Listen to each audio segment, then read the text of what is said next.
আজকে আমি দুই ধরনের রেসিপি তৈরি করব। একটা হলো চাপা শুটকি দিয়ে পুঁই শাক, আর একটা হলো পটল আলু দিয়ে রুই মাছ। হ্যালো ভিউয়ার্স, আসসালামু আলাইকুম। কেমন আছেন আপনারা সবাই? আলহামদুলিল্লাহ আমি ভালো আছি। প্রথমে আমি রান্না করব আমার বারান্দার গাছের পুঁই শাক আর হলো মিষ্টি আলু শাক। প্রথমে আমি তেল গরম করে তেলের মধ্যে পেঁয়াজটা দিয়ে দিয়েছি। পেঁয়াজটা একটু ভাজা করে নিয়েছি। পেঁয়াজটা একটু ভাজা হয়ে গেলে এখানে অল্প একটু আদা রসুন বাটা দিয়ে দিলাম। তারপর দিয়ে দিলাম হলুদ গুঁড়ো। আর এটা যেহেতু আমি ঝাল রান্না করব, শুটকি বলে কথা, তাই মরিচের গুঁড়াটা আমি কিন্তু একটু বেশি দিয়েছি। আর এখানে ঝালটা যার যার স্বাদ মতো দিতে পারেন। আর এখানে আমি যেহেতু একটু ঝাল খাবো, তাই ঝালের পরিমাণটা একটু বেশি দিয়েছি। আর মশলা কষানোর জন্য এখানে অল্প পরিমাণ একটু পানি দিয়ে দিলাম, মশলাটা যাতে পুড়ে না যায়। তারপরে দিয়ে দিলাম স্বাদ মতো লবণ দিয়ে তারপরে আমি একটু কষিয়ে নিয়েছি। এখন দিয়ে দিলাম চাপা শুটকি। এটা হলো বাঁশপাতা চাপা শুটকি। এই চাপা শুটকিটাই কিন্তু আমার খুবই পছন্দ।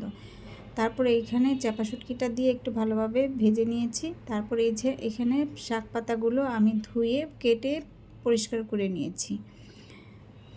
এখন মশলার সঙ্গে আমি শাক পাতাগুলো ভালোভাবে মিশিয়ে নিব। আর এটা কিন্তু কড়া হিটে রান্না করা যাবে না, মশলা এটা গ্রেভি থাকে তো পুড়ে যেতে পারে। আর এটা আমি মিডিয়াম হিটে রান্না করতেছি। আর এইখানে অল্প পরিমাণ পানি দিয়েছি পাতাটা যাতে একটু সিদ্ধ হয়। যদিও এটা বারান্দার গাছের পুঁই শাক, একদম তাড়াতাড়ি নরম হয়ে গিয়েছে আর খেতেও কিন্তু খুবই মজা হয়েছে। এইভাবে পুঁই শাক দিয়ে চাপা শুটকি রান্না কে কে খেয়েছেন একটু কমেন্ট করে জানাবেন। আর সেদ্ধ হওয়ার জন্য আমি একটু ঢাকনা দিয়ে ঢেকে দিয়েছিলাম। একদম ভাজা ভাজা করে ফেলেছি। দেখতেই পাচ্ছেন কি সুন্দর হয়েছে, লোভনীয়। একদম অনেক বেশি ঝাল দেইনি অবশ্য। পুঁই শাক দিয়ে চাপা শুটকি খুবই মজা হয়েছিল। একবার হলেও রান্না করে খাবেন। আর শুটকি দেখলে সবারই লোভ লাগবে।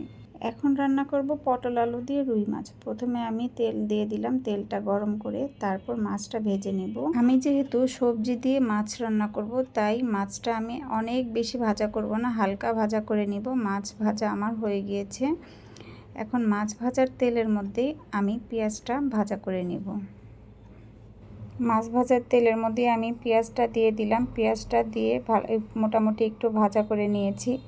এইখানে আমি দিয়ে দিয়েছি আদা রসুন বাটা। আদা রসুন বাটাটা দেখাতে পারিনি, স্কিপ হয়ে গিয়েছে। তারপর দিয়ে দিলাম স্বাদ মতো লবণ, অল্প পরিমাণ হলুদ। আর এটা যেহেতু পটল রান্না করব, পটল রান্না করলে কিন্তু বেশি মশলা দেওয়া যায় না।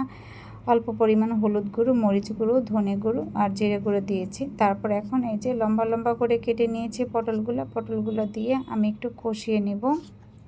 আর এই মাছের সবজি রান্না করার জন্য যে মশলাটা কষিয়েছি, এখানে কিন্তু আমি কষানোতে কোনো পানি দিইনি, কারণ সবজি থেকে মোটামুটি বেশ পানি ওঠে। আর লবণ দিয়েছি তো অবশ্যই পানি উঠবে। এখন সবজিটা একদম কষানো হয়ে গিয়েছে, সবজিটা হাফ সেদ্ধ হয়ে গিয়েছে।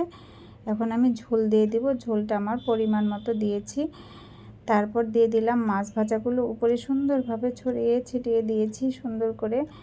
আর লবণটা তো স্বাদমতো হয়েছে। এখন কিছুক্ষণ আমি ঢাকা দিয়ে রান্না করে নেব।